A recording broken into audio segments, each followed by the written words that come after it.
అందరికీ నమస్కారం. Green trees వీడియోస్కి స్వాగతం. ముందుగా అందరికీ శ్రీరామనవమి శుభాకాంక్షలు.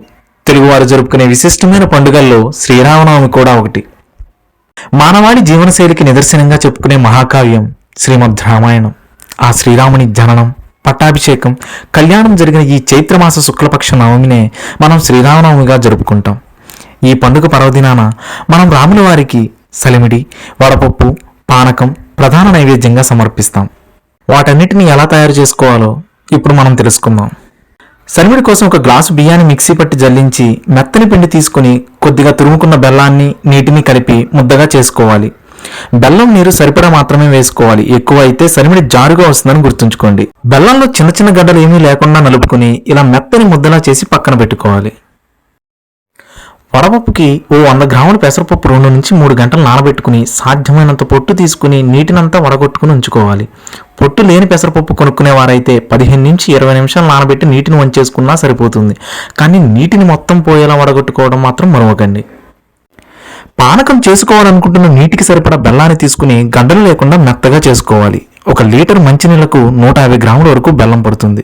కొట్టుకున్న బెల్లాన్ని పానకం కలుపుకునే పాత్రలోకి తీసుకుని కొద్దిగా నీటిని పోసి బెల్లం కరిగేలా కలపాలి.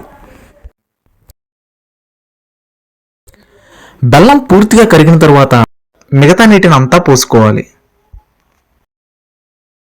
మిరియాలు, లవంగాలు నలగడం కోసం కొద్దిగా పంచదార వేసి మెత్తగా పొడి చేసుకోవాలి.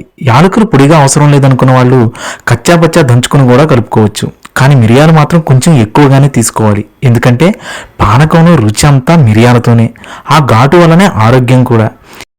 చాలామంది బెల్లం మాత్రం సరిపడా వేసుకుని మిరియాలు కొంచెమే వేసుకుంటారు. కానీ పానకం ఘాటుగా ఉంటేనే రుచికి రుచి, ఆరోగ్యానికి ఆరోగ్యాన్ని కూడా మర్చిపోకండి.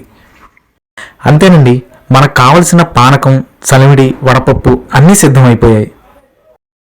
భక్తి శ్రద్ధలతో ఆ రాముల వారికి సమర్పించి తీర్థప్రసాదాలుగా మనము స్వీకరించి ఆ రాముల వారి కృపకు పాత్రులు కావాలని మనస్ఫూర్తిగా కోరుకుంటున్నాము. ఊర్లలో అయితే ఈరోజు ఎక్కడికి వెళ్ళినా భక్తులకు పానకం విరివిగా పంచుతారు. మీరు కూడా ఇలాగే చేసుకుని పానకం అందరికీ పంచండి. అలాగే నా ఛానల్ని సబ్స్క్రైబ్ చేసుకోండి. Thank you.